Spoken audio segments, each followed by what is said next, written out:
Bum, ba-da-dum. Damn.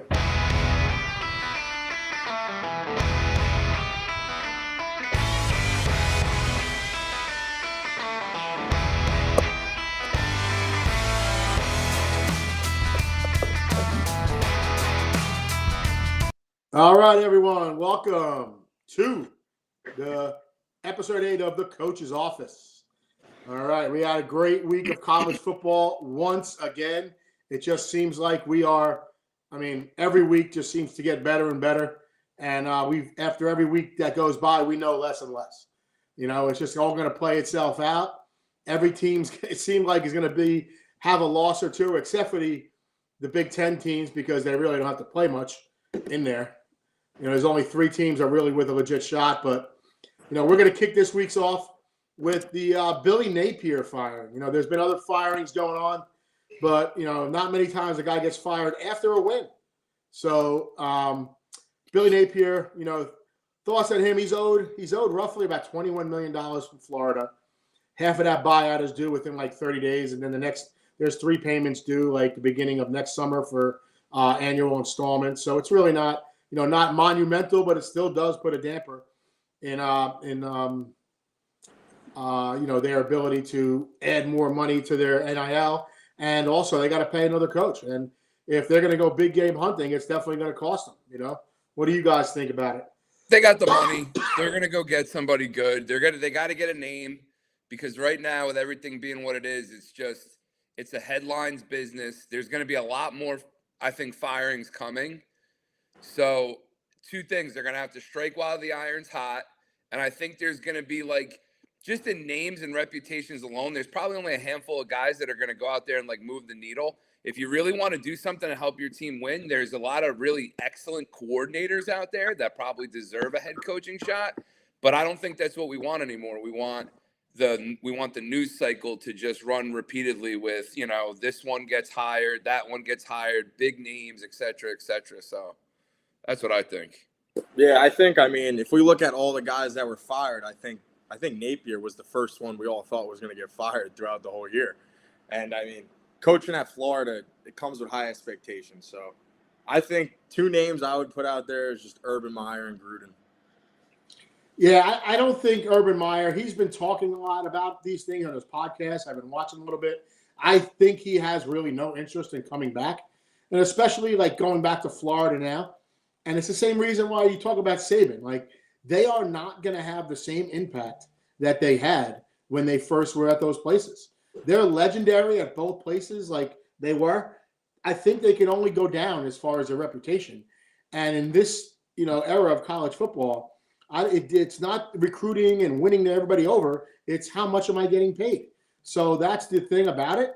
John Gruden does want to coach again. He's expressed great interest in coaching in the SEC. And, he was in Tampa. Like, I don't know if there's a better fit. And like Malta, I was texting you guys yesterday. You tell me DJ Lagway is going to leave Florida if John Gruden is coming in to coach him? They're going to get a lot of guys because of Gruden. Yeah, nobody is leaving there if John Gruden comes in. No. Because he's a quarterback guru, probably the nth degree of it compared to anybody else, around. So I don't see anybody going anywhere, and who knows what they're going to hire. But I think that's a good name out there. And there's plenty of other guys out there, but who knows?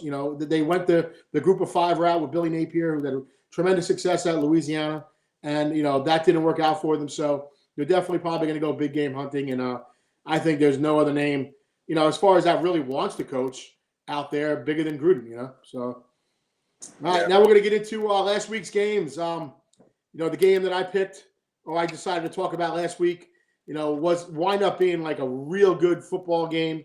Legendary, rivalry game. Southern Cal, Notre Dame goes back. You can go back to like every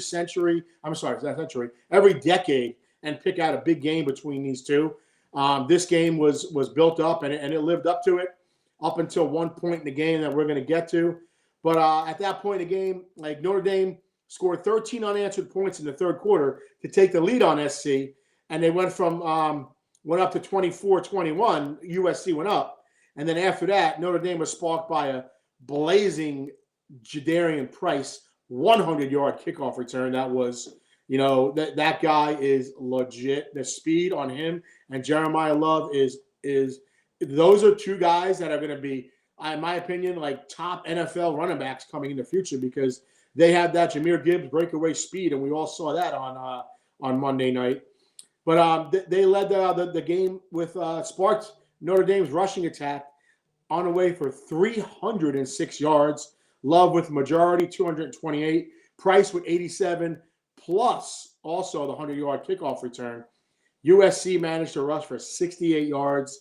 They are without two of their main running backs that are injured, Eli Sanders and Waymon Jordan. But you know what? You still got to play on. You got to play the game. So they only rushed for 68 yards.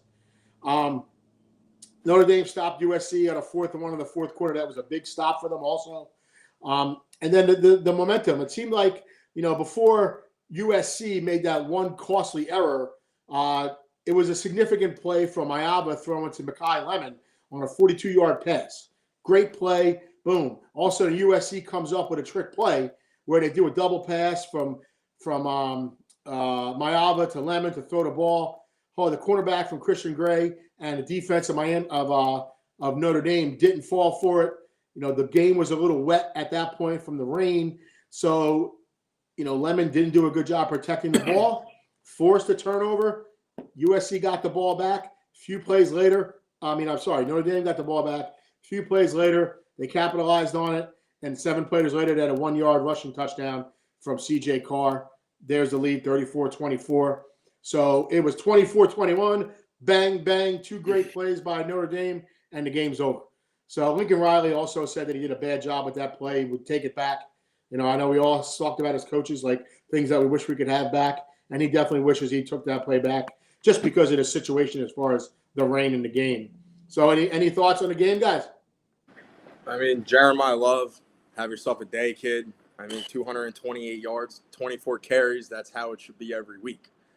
And the only thing I got, 3 big turnovers for Notre Dame on defense. And the couple of things Notre Dame's got to do better is they were 3 for 11 on 3rd down, and they had 8 penalties for 96 yards. So yeah, when you get close to a couple of these better teams in the playoffs, I think you gotta fix that, and the team will be all right. Pretty good. Yeah. I just think I look at Notre Dame and I watch them and I just see their backfield, and it's like there's that. That's where their advantage is. I think it's going to be that way against everybody they play. They probably they have the best backfield in the country. Maybe you can make the argument of Penn State and then maybe like honorable mention Missouri, but there's I just feel like come on, dude. Dude, they got 4 running backs with over 300 yards. Dude. In my opinion, listen, if they played Texas A&M and they played Miami and they played I'm rooting for you, bro. I'm just telling you, it's a disparity in competition. So my point is this. I feel like the only thing holding Notre Dame back right now offensively is just creativity a little bit in terms of getting those guys going. Yeah, man, they're awesome. I think they're a tough team, man. Yeah. All right, Coach Kite, man. Let's go on to big number 5, 6-0 Ole Miss. At number 9, 5-1 Georgia. Let us know what happened with that one, Coach. So awesome game. I don't know if you guys watched it. It was just kind of what you expect. I think some people thought this was going to be, Ole Miss's game a little bit. Georgia kind of said, "Hey, wait a second. We're a heavyweight in the division. You guys are still on your way up." But before I get into the stats and whatnot, the back and forth between Kirby Smart and Lane Kiffin's awesome. They had a couple good shots of the two of them with the headsets on either side of Saban. They're on the staff together. We all know what it's like to be on a staff together in terms of the chop busting and the ball breaking and this and that. And both of them are two kind of witty, chippy type guys. Lane Kiffin with the jab earlier in the week, they were saying, "Hey, it was something to the effect." The question was how many calories you think Kirby Smart burns in a game running up and down the sideline? And he's like, "I just saw a press conference with him and he doesn't look like he's burning too many calories." And then after the whole thing with Lane Kiffin and his hot yoga. Kirby after the game got the listen, man. The winner gets to write. They get to write history, and he got the last laugh. But Ole Miss started the game hot. First 5 possessions, 5 touchdowns, and it just looked like it was going to be more of the same of you've seen them do so far this season. Georgia had an offensive explosion. I'll give you a quick team comparison real quick. Passing yards, Georgia 289 to Ole Miss's 263. Rushing yards, this is kind of like the big stat that stood out to me. 221 for Georgia, 88 for Ole Miss. That's like a season low, and that's significantly lower than their average. 34 first downs for Georgia, 21 for Ole Miss, 6 for 11 on third down. That's Georgia, 5 for 9. And then the time of possession disparity was 37-39 for Georgia to 22 minutes of Ole Miss. And again, that's like the double-edged sword with going tempo a lot, right? Your tempo, you go 3 and out, you punt. Your defense, it's a quick turnaround, et cetera, et cetera. Gunnar Stockton, outrageous game. Just off-script plays, made plays he should have made. Gritty kid, tough kid, 26 for 31, 289 passing, 59 yards rushing, 5 total TDs. And I think if you're kind of like, if you're a Georgia fan right now, you're going, hey, Carson Beck, like, so long, So awesome job. Georgia scored.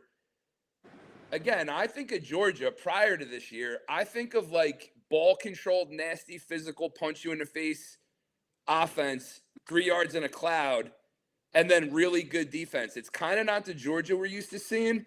They scored on 8.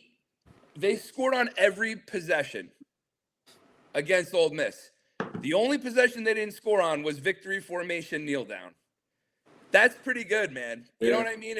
Regardless of who you're playing in the SEC, their defense is, again, not what we're used to seeing specifically up front, pass rush-wise, get after you wise, but they did just enough to slow down. Again, Ole Miss got off to a hot start. Lane Kiffin knows what he's doing. Even though they lost and even though they got maybe outplayed a little bit in terms of a team game, I think this was like a little bit of like, hey, Ole Miss is here. They went and scored 35 points. They went to Georgia, scored 35 points, made it a competitive game, had the lead at times. So great job to Ole Miss, even though they lost. But Georgia's defense did enough to slow down Trinidad Chambliss. 19 for 36, 263 yards passing, 52% completion percentage, 42 yards rushing, and 3 TDs, which isn't horrible, but it's, he's done better so far this year. And again, disparity in competition. Listen, man, Georgia runs the football. And I think this game, if I could just sum it up, this was just a Blood Tuesday game. It was a Blood Tuesday game. They made plays when they had to. And listen, it was a great, great victory for them in terms of staying alive in both conference championship contention and, where they're going to go in the playoffs in the postseason. Yeah, like you said, Coach. Go ahead, Mark. I didn't doubt Georgia for a second this whole game. I mean, we're sitting in the stands getting ready for the Oregon game, and me and my brother and my buddy are throwing a lot of money on -3.5. I'm like, dude, this is easy. So, I mean, the biggest standout for me of this game was the time of possession. I mean, 15-minute difference, keeping this high-powered offense off the field. Like, I mean, they're a whole different team in the second half. If you're up 21 points, you better not be counting your chickens yet. So. Yeah. Hey, big thing, like you guys said. I mean, Ole Miss leading at halftime. Ole Miss leading going into the fourth. 35-26 starting the fourth quarter. All of a sudden, final score, 43-35. You got to kill him to beat him, man. 17-0 in his fourth quarter. Kind I have to agree with you. Probably the way, and Kirby Smart alluded to that, it's the way we practice. And one thing he said, again, he goes, he talked to his kids about it. He talks about it, and they live it. And the one thing he said is, we're hard to kill. And they are. They are hard to kill. They're always in that position that they feel that they can come back no matter what it is. And as a coach, it's exactly what you want your team to feel. And I think, when we were coaching, we always had that kind of mindset. We'd always hold up our fingers in fourth quarter, and we'd stress it to our kids. We got to drag them to deep water. We got to pull them into the sewer, and we got them. And it's a great mentality of the team when when you have it in the back of your head that fourth quarter comes around, the advantage is all yours. And that's what I think Georgia has going for them. So great job of coaching, in my opinion, by the Georgia coaching staff. Absolutely. Malt, here we go, baby. Number 11, 5-1 Tennessee at number 6, 5-1 Alabama. What do we got there, Malt? No one's beating this team. Team is absolutely unbelievable. Their defense is one of the best in the nation. They're coming into this game. They had 4 sacks, 8 tackles for a loss. I mean, everybody knows the turning point of this game was the 99-yard pick six. Like, we're talking, it could be 16-14 Alabama going in a half, and instead it's 23-7. So, and Tennessee's offense was good. I mean, Bishop, 14 carries, 123 yards, 2 touchdowns. Wide receiver Brandon Staley, 10 receptions, 92 yards and a touchdown. They outgained Bama on rushing and passing, but, I mean, Bama's defense, DeBoer's game management, and Ty Simpson protecting the football just leads this team to their 4th straight SEC victory for the Tide. Like, they got 3 straight SEC games going. This team is going to be fully prepared to win a national championship. I think so. I just think that I think Ty Simpson, I think you got an NFL caliber offensive staff for Bama, and I think you got an NFL caliber quarterback playing for Bama right now. And I just think that they're with every win galvanizes them a little bit more, man. And they're going to go and play some tough teams, especially in the playoffs. I think they're ready. I agree with you. I think they're ready. Oh, listen, watching this game, it was awesome watching it go back and forth.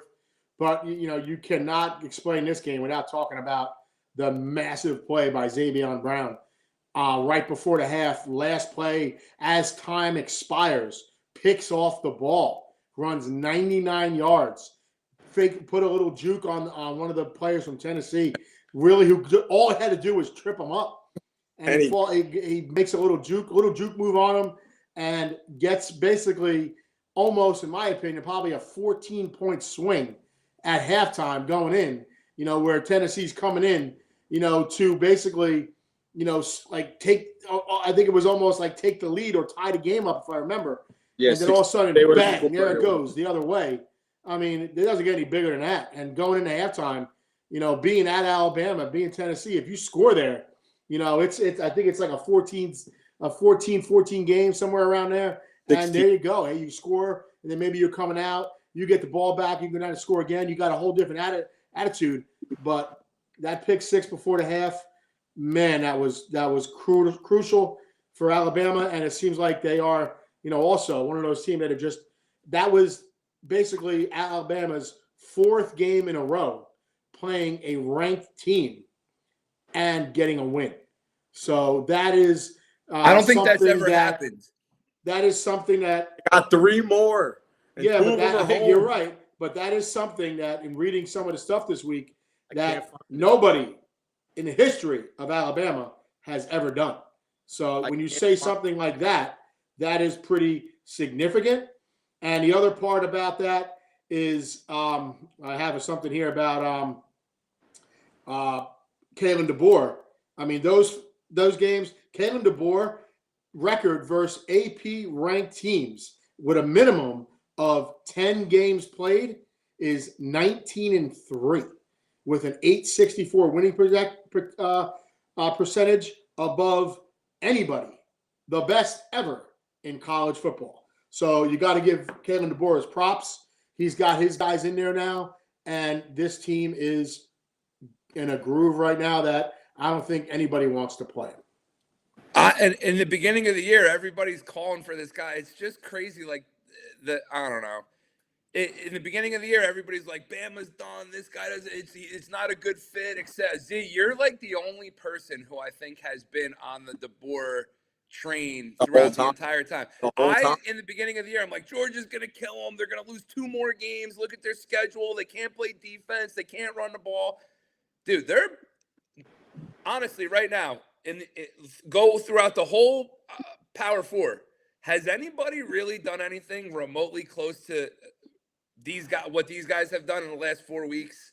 No. No, you not But even some teams close. are going to get – a lot of teams are going to get the chance. I'll tell you that No, much. I know that. But I'm just saying up to this point, you know what I mean? And then there's Yeah. something to be said about, peaking at the right time. Every week there's like one little thing. If you watch a Bama game, if you just sit there casually as a fan and watch it, you don't just look at you're like, oh, wow, their defense was way better this week. Tennessee's offense is awesome. These guys play better defense. Oh, wow, Missouri, they play Missouri. Look at, they're running the ball. They weren't really running the ball effectively in the beginning of the year. So they're doing all these things, and they're getting better, and they're getting better, and they're getting better, and they're just talented, man. And I tell you what, I think the confidence level in the locker room is probably the biggest thing, and that's just growing and growing. So, Yeah, listen, man, you got to tip your hat. Those guys, they're doing good. They have a great staff. Kalen DeBoer has his other assistant back this year, who was the offensive coordinator that wasn't with him last year, had taken another job. And now that he's got Ryan Grubb back there with him, along with his defensive coordinator he's had for years with him, I think it's Kane Womack. Like, these guys are a well-oiled machine, and it also goes to show you, same thing going on with Indiana. I mean, Kurt Signetti has his whole staff that he's had with him since he was at James Madison and Indiana University of Pennsylvania.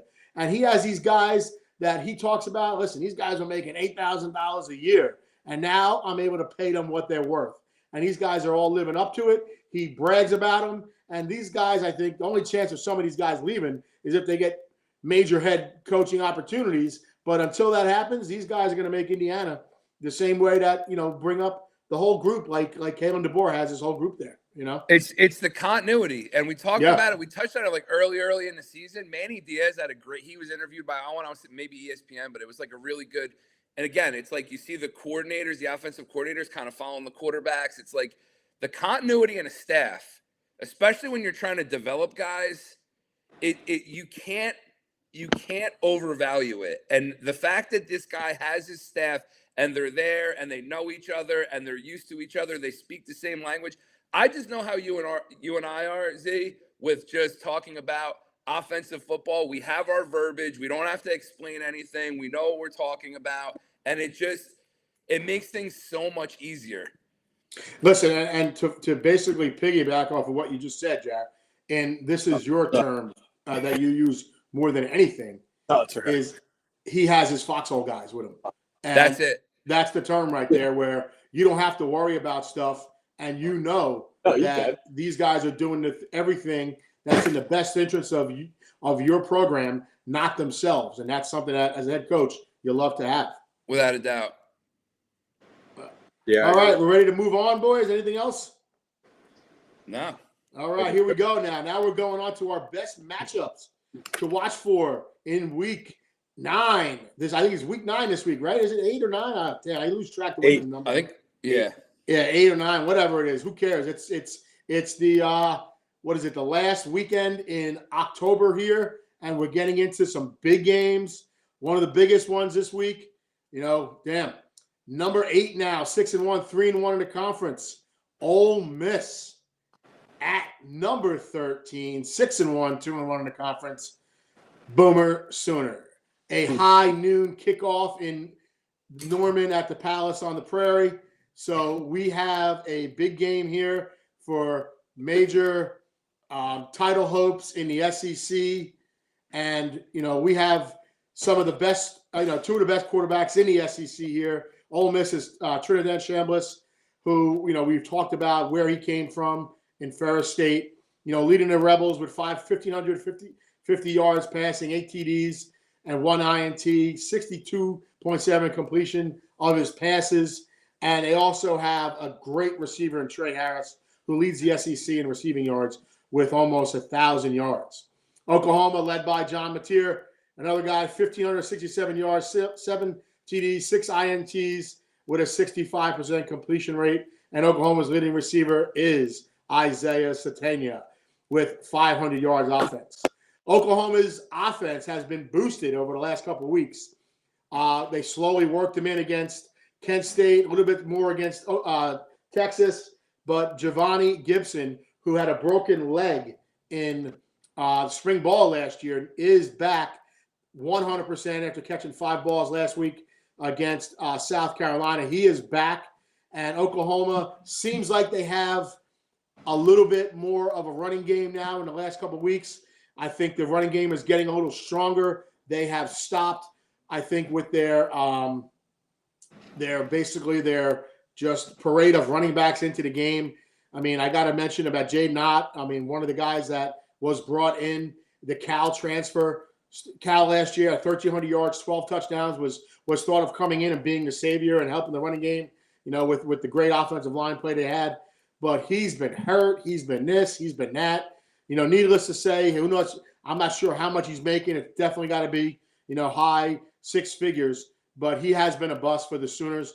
And unfortunately for the Sooners, last week, Torrey Blaylock came out, ran very well. Oklahoma had their best rushing effort of the year so far. Through the 6 games, Oklahoma, they were averaging 122 yards a game overall. But in the SEC, they were only averaging 40 yards a game, 1.4 yards a carry. So that is a problem. So them rushing good against last week against South Carolina. Hopefully that can steamroll into this week, because Oklahoma's pass defense. Listen, we all know they're one of the best in the SEC.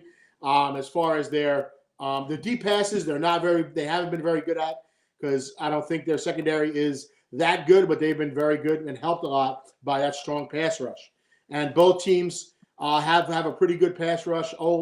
OU's is a little bit better with the sacks. They're first in the country in sacks per game.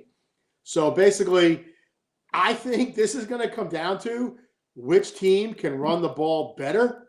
And Kejuan Lacey for Ole Miss has been very good. I mean, last week really stifled by Georgia. You got shut down. Georgia turned it on, and they really didn't need to run the ball as much because they were throwing the ball over the place so much. But he's been pretty good. He's at 620 yards, 4.5 yards a carry.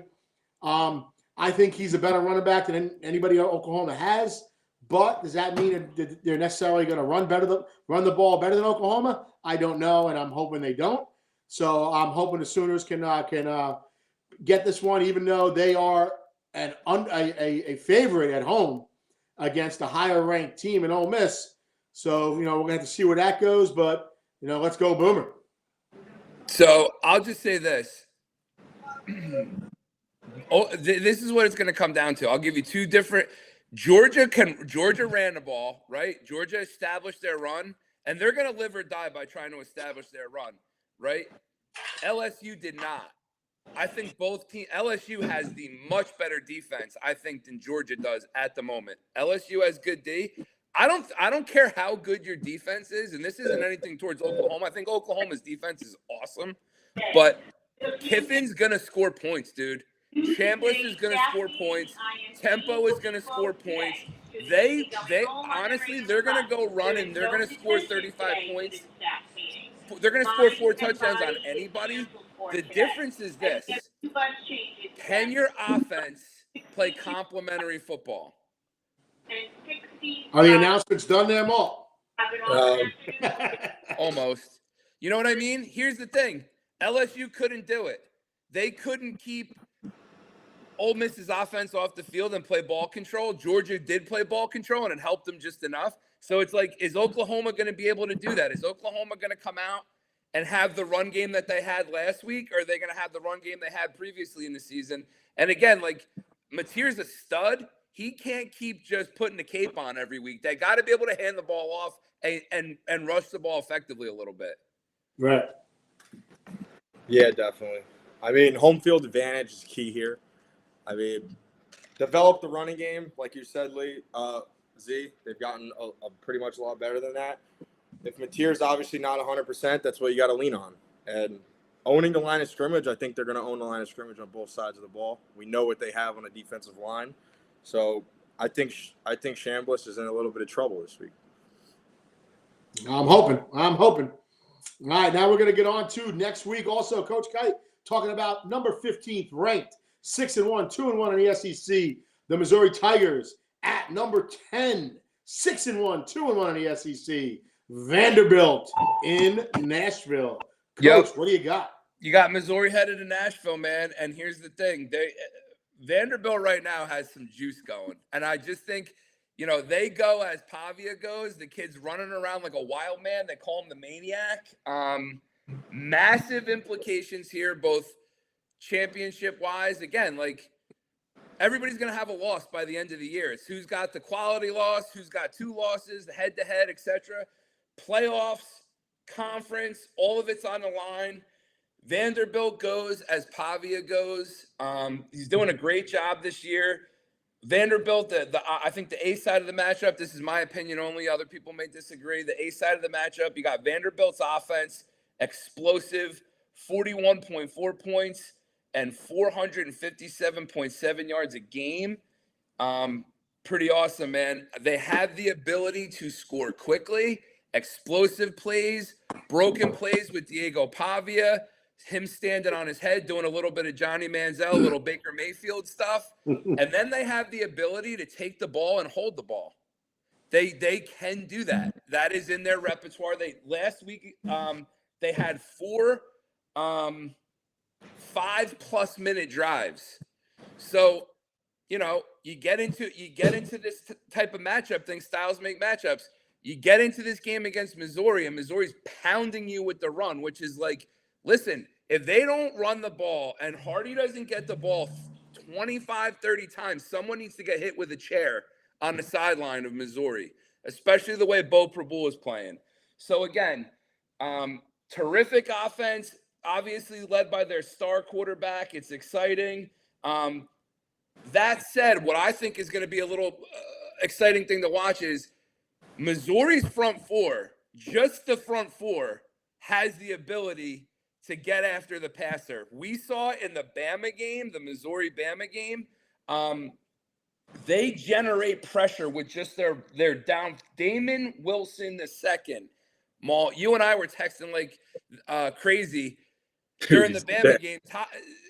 I mean, dude, this guy has an edge rush that's pretty awesome. They have a couple guys. They get after the passer, and I think that's going to generate the broken play with Diego Pavia, breaking the pocket, extending, et cetera, et cetera.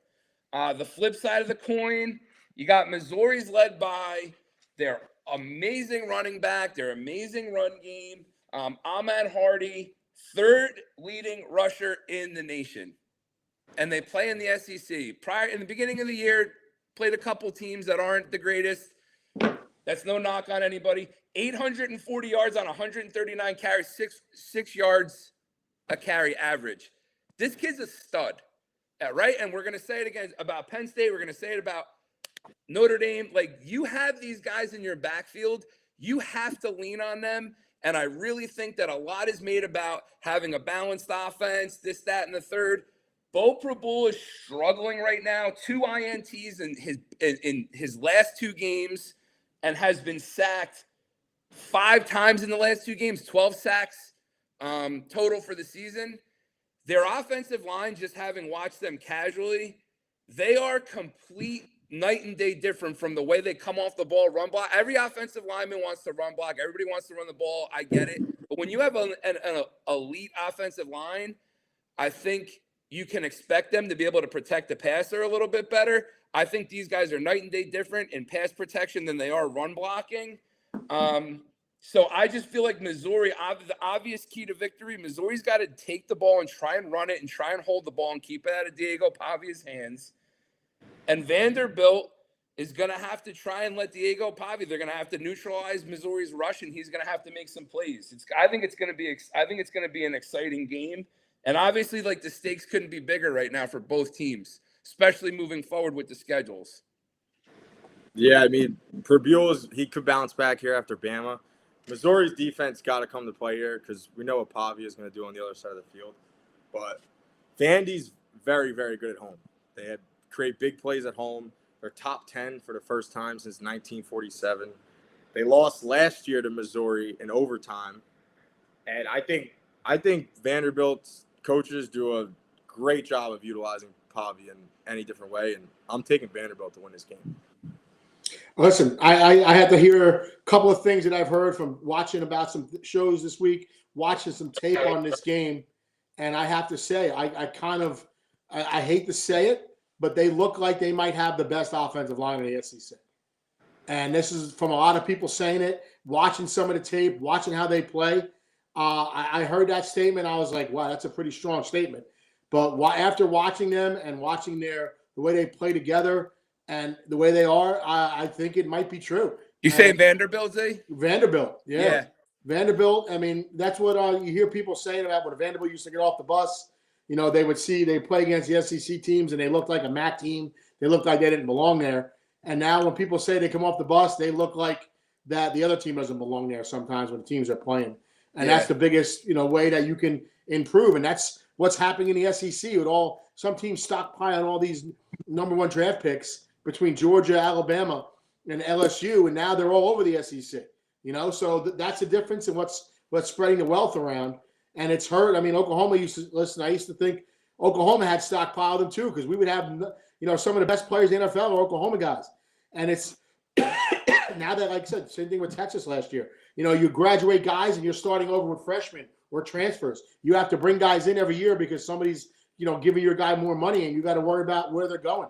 And it has made like so much parity in college football. And I just believe that's the key in Vanderbilt right now is as good as Diego Pavia is, he gets these lanes, and you watch them against last week.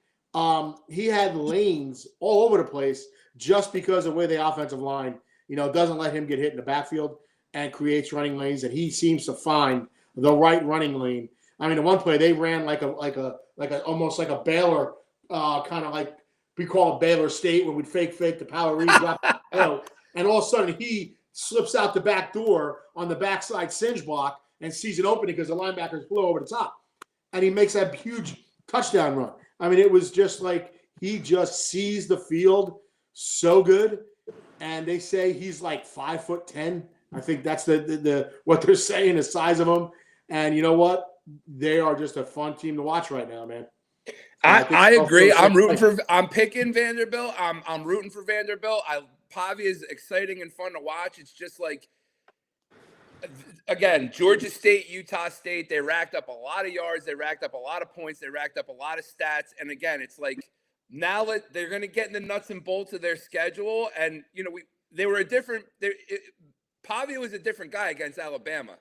So my point is now again, you say something good about Ty Simpson, I'll take it to the bank. You say something good about Bama's deep because they played a lot of tough teams already. I got to see this is a big game for Vanderbilt. So again, I'm rooting for it. I hope all of it happens for Pavia, Vanderbilt, etc. Missouri's tough, dude. So I mean, again, it's going to be good. Yep. All right, and we're going to move on here to another basically big game this week.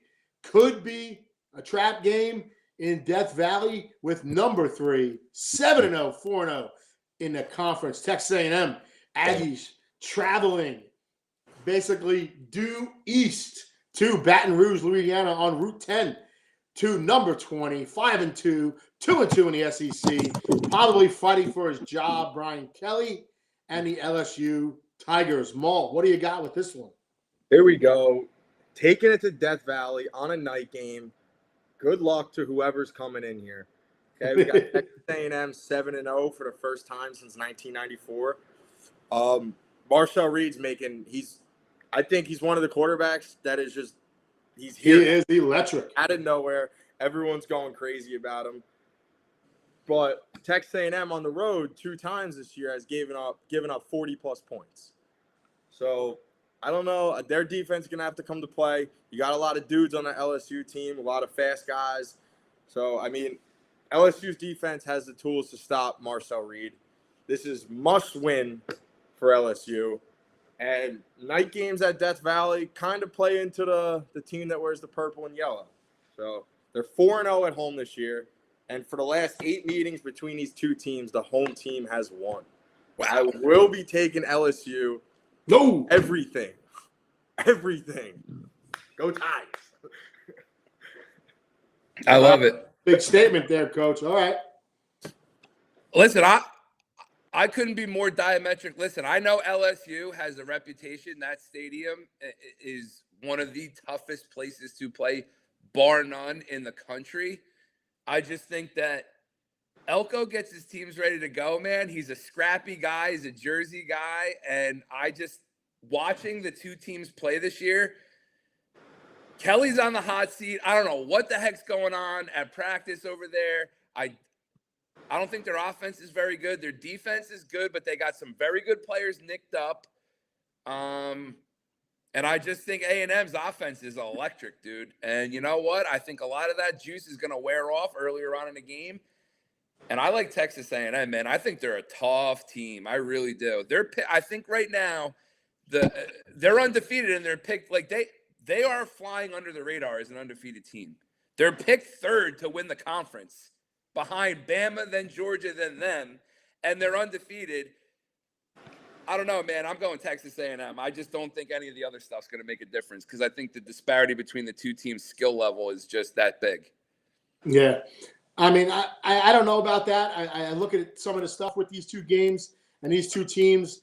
I mean, Texas A&M has given up some big yards on the road, big points on the road. But again, that was at Notre Dame, one of the first games of the year. And then recently at Arkansas with a pretty good offensive coach, Bobby Petrino there. So, and LSU has shown difficulty in scoring. The only times they've really gotten any like big time points, anything above 30, was Southeast Louisiana. So, I mean, I'm not really, sold on them and some of the other tomato cans that they've played. But to me, I think, Texas A&M is the better team. Is one thing I want to see about this game, which I don't know how the guy is, and I don't know how the team responds to him. But Brian Kelly's job's on the line. It's coming up, and there's a lot of talk about it. How much does this team like him? How much do they really fight for him?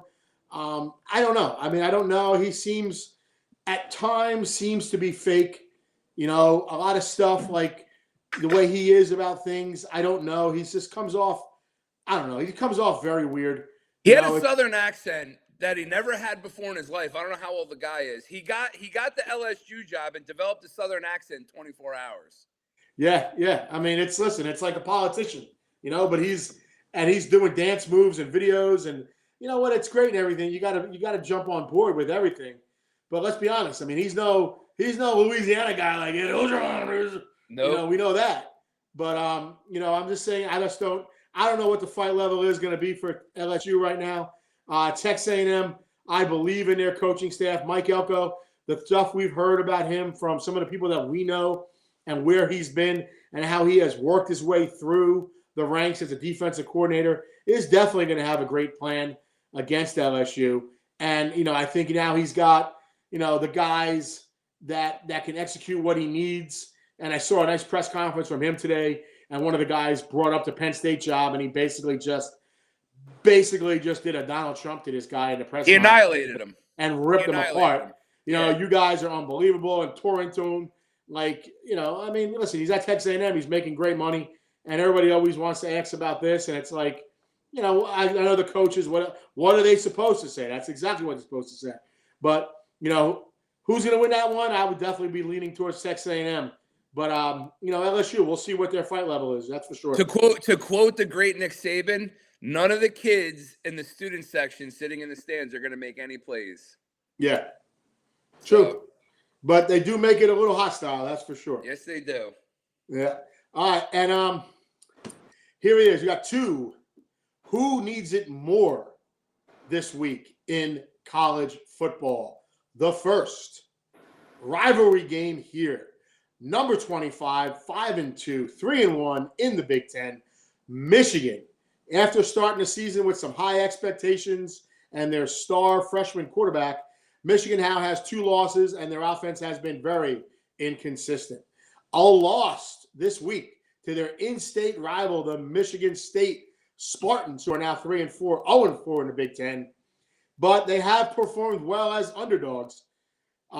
This would be devastating to the program with aspirations for big things coming in the future. Michigan, or is it Tennessee, number 22, 5-2 in the SEC, already has a loss to the top tier SEC rivals Georgia and Alabama, and the third loss will virtually end any outside college football playoff hopes. The Vols need a win over Kentucky, which at 2-4, 0-4 in the SEC, just gave at home everything that Texas can handle in an overtime win by the Longhorns. So let's see who needs this win more, guys, Michigan or Tennessee? I'm taking Tennessee. I don't think Michigan has enough juice left in their schedule. Let's just say they upset Ohio They got State. one juice game for I'm sure. aware of it, but I'm saying regardless, let's just whatever. Are they going to a big bowl? Are they going to the playoffs? Is that going to jump them up the spots they need to? You have Tennessee, who they're ranked where they're ranked, with Oklahoma and Vanderbilt still left on their schedule, and their only losses, should they win out, are to Georgia and Alabama. So, I mean, you got to sit back and you got to say, if Tennessee still has, in my opinion, they still have their destiny in their own hands. So for that reason, I'm going to say, I think Tennessee, just because of their aspirations later on in the season, I think that I'm going to go Tennessee. Yeah, I agree there, definitely. I mean, like, Michigan's not making the playoffs. They're not doing anything this year. So. You got to be careful there, boys. I mean, you talk about games. I mean, Michigan, I think with their schedule that they have ahead of them, I mean, you can't say that they can't make the playoff out of what we've seen in the past with only 2 losses. I mean, with only 2 losses and having some big guns left on their schedule, I don't know if you can definitely Who are their big guns? But I looked. I mean, it's Ohio State, and really everybody else is like meh. Like, I don't know who it is. You know what I mean? Well, basically, all it needs to be is Ohio State. You beat Ohio State, and guess what? You prepare yourself into – and they only have 2 losses right now, which this game is a win, and then the rest of them, let's be honest, should be wins. And then all of a sudden you beat Ohio State, and what we talk about, guys, the mind game and the ability to go against the team and think, I don't care who they are, we're going to beat them. And right now Michigan has that over Ohio State.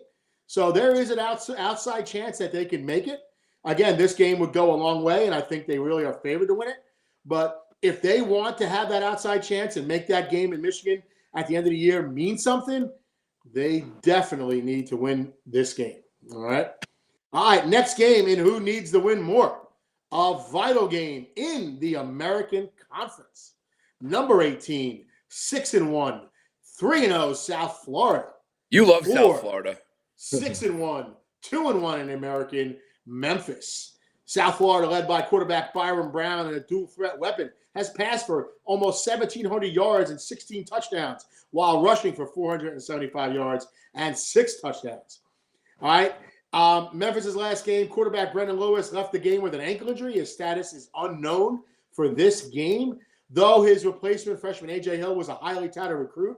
So I think they're pretty solid if anything happens. Also with a week of practice, they are coming off a upset loss at the hands of UAB, filling in with the fired coach. Trent Dilfer was fired, and I believe his name is Brett Mortensen, basically the son of the old ESPN reporter Chris Mortensen, who came in there as the interim coach and had a massive win at home against Memphis. So, South Florida can run the ball. Their rushing offense, I think, might be a little too much for Memphis, but Memphis does have a strong defense, and they could force, South Florida into some turnovers. And also last year, Memphis defeated shorthanded South Florida team 21-3 in a game affected by a hurricane and also a Byron Brown injury. So South Florida looking for some redemption in Memphis. So guys, who needs to win more, Memphis or South Florida? Memphis. He finds a way to work South Florida into the show. I don't know. The South Florida this is like a South Florida. I don't know. I'm going to take Memphis just because both teams still have to play Navy. I think Navy's number 1, if I'm not mistaken, in their conference. But then right now, South Florida is number 18th ranked and 3-0 in the conference, Coach. So I think they are the top. Probably there could be different sides of the conference, Coach. That maybe you're right. No, because I think Navy has 4 wins in the conference, and that's why. Okay. But regardless, Memphis also has to play Tulane, who I think Tulane's a pretty good team.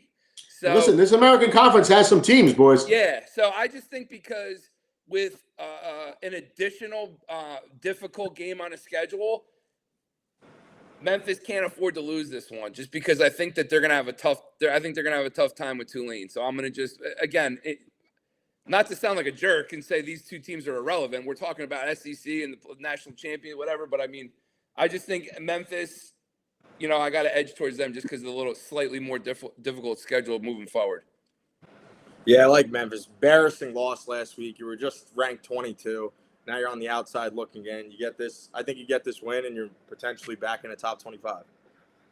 Yeah, that's what I think. I think South Florida right now, too. My thinking with this game is I think South Florida has outside hopes right now of being a possible playoff team.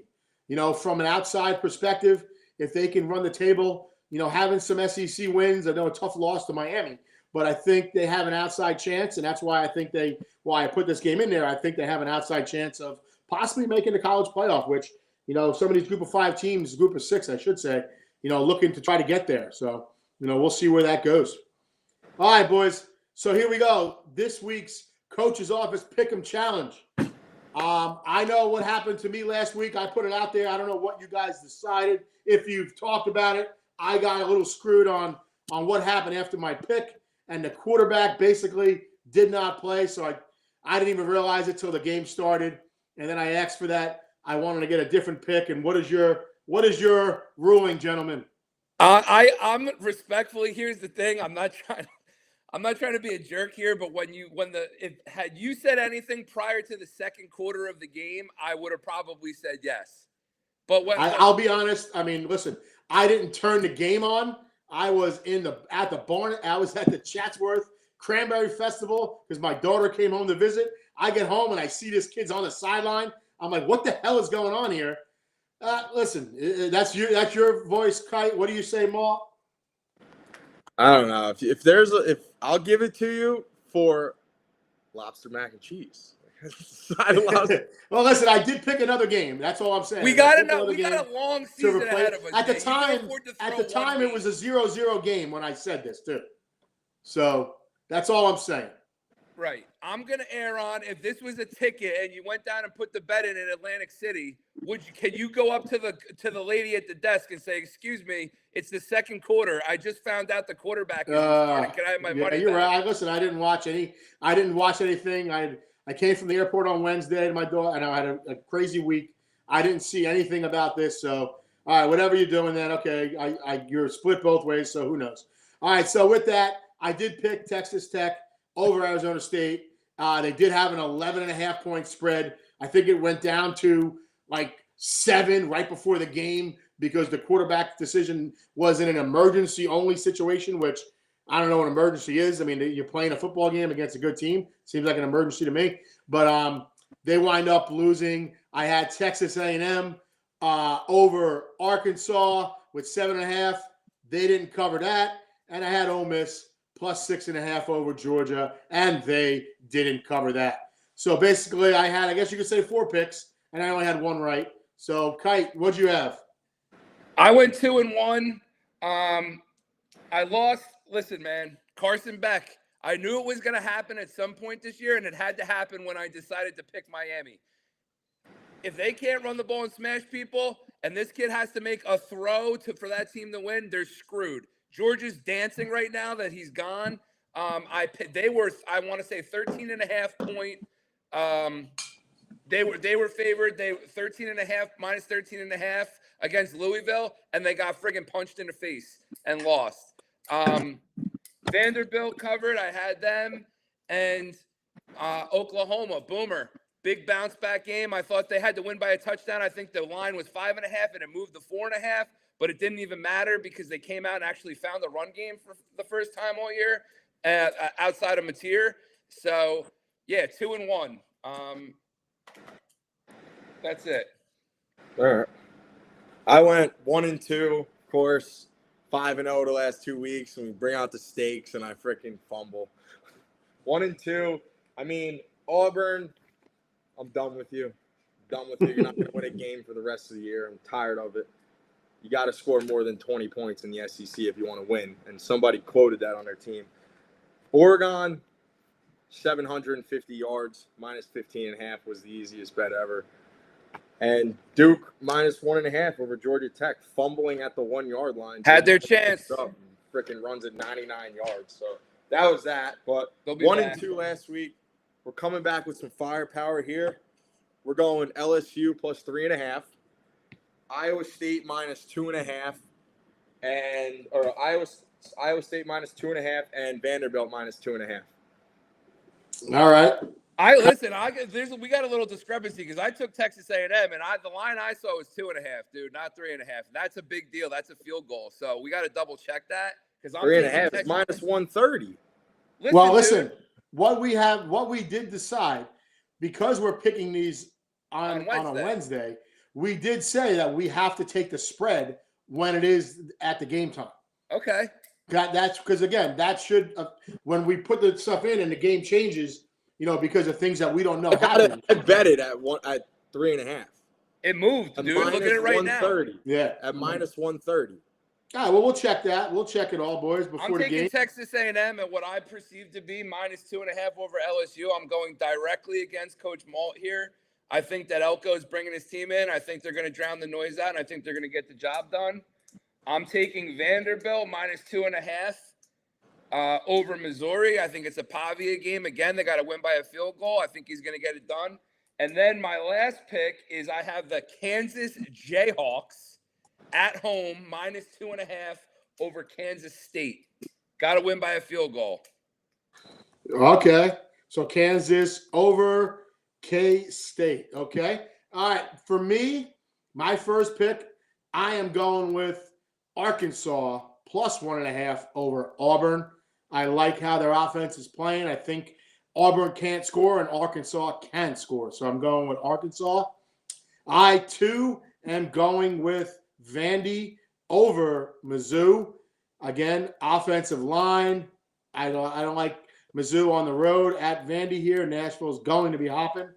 And then I'm also going to take South Florida minus 3 over Memphis.